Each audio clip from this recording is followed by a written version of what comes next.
Iran के खिलाफ जंग में कल अमेरिका के राष्ट्रपति डोनाल्ड ट्रंप ने अचानक ईरान को 5 दिन की मोहलत देने का ऐलान किया। कहा कि 5 दिन तक ईरान के ऊर्जा के ठिकानों पर हमले नहीं होंगे। लेकिन उसके बाद जिस तरह से इजराइल और ईरान दोनों की तरफ से एक दूसरे पर तेज हमले हो रहे हैं, यह कूटनीति से ज्यादा एक रणनीतिक कदम नजर आ रहा है। एक तरफ अमेरिका के राष्ट्रपति डोनाल्ड ट्रंप शांतिदूत बनने का दावा कर रहे हैं, तो दूसरी तरफ वो युद्ध की मशीनों को सही जगह तैनात भी कर रहे हैं। ऐसी खबरें अमेरिका से आ रही हैं। सबसे बड़ी बात यह कि ईरान ने साफ साफ इनकार कर दिया कि ईरान की अमेरिका से कोई बातचीत नहीं चल रही है, ना सीधे तौर पर ना किसी मध्यस्थता के जरिए।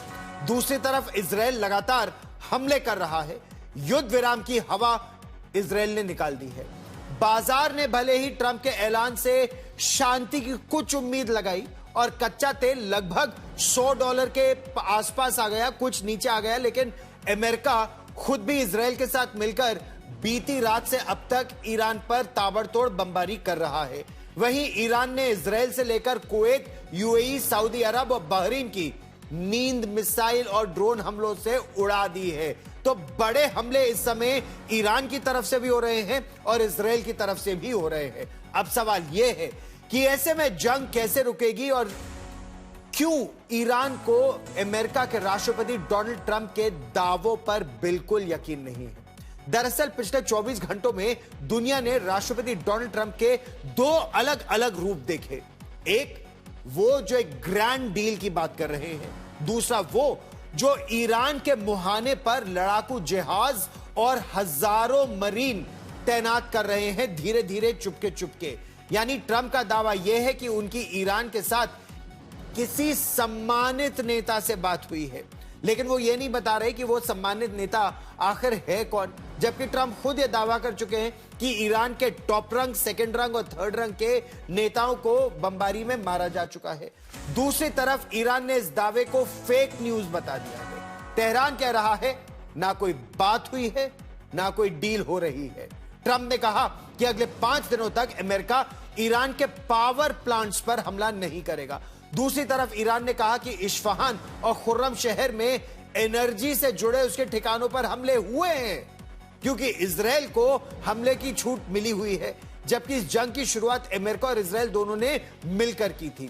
यही नहीं, ईरान के मुताबिक अमेरिकी वायुसेना के लड़ाकू विमान जो जेट्स हैं, वो इलेक्ट्रिकल इंजीनियरिंग के जो वैज्ञानिक हैं डॉक्टर सईद शमाकादरी के, उनके परिवार समेत जो बमबारी हुई उसमें उनकी हत्या कर दी गई। दिलचस्प बात यह है कि ट्रंप ने कहा बीते 2 दिनों में उनकी ईरान से बहुत अच्छी बातचीत हुई है और इसीलिए बातचीत के सकारात्मक रुख को देखते हुए वो अगले 5 दिनों तक हमले नहीं करेंगे। ईरान के ऊर्जा के क्षेत्र पर, पावर प्लांट्स पर नहीं करेंगे।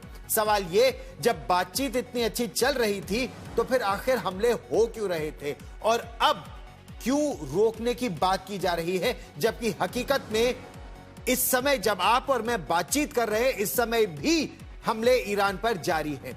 ऐसे में सवाल यह कि क्या यह केवल ग्लोबल ऑयल मार्केट को $100 से नीचे लाने की एक चाल थी, या फिर अमेरिका की नौसेना को हॉर्मुज में अपनी पोजीशन लेने का और समय चाहिए। कहा यह जा रहा है कि सैन डिएगो से एक मेरीन एक्सपीडिशनरी यूनिट आ रही है और दूसरी तरफ से ओकिनावा, जो जापान में अमेरिका का बेस है, वहां से दूसरी एक मेरीन एक्सपीडिशनरी यूनिट आ रही है। 11th MEU और 35th MEU, ये 2 मेरीन एक्सपीडिशनरी यूनिट्स जिसमें मेरीन कमांडोज अमेरिका की नौसेना के हैं। लगभग 600 से 800 इसमें लड़ाकू हैं। बाकी उनके समर्थन में जिस तरह की यूनिट्स हैं वो एक साथ आ रही हैं। तो लगभग 2000 से 3000 के बीच सिपाही एक एक्सपीडिशनरी यूनिट में होते हैं। तो 6000 से 7000 कुल मिलाकर अमेरिकी सैनिक तैनात किए जा रहे हैं। इसके अलावा बात यह हो रही है कि 82nd एयरबोर्न, उसने अमेरिका में अपना एक युद्धाभ्यास हो रहा था, उसको रोक दिया है। तो क्या 82nd एयरबोर्न के जवानों को भी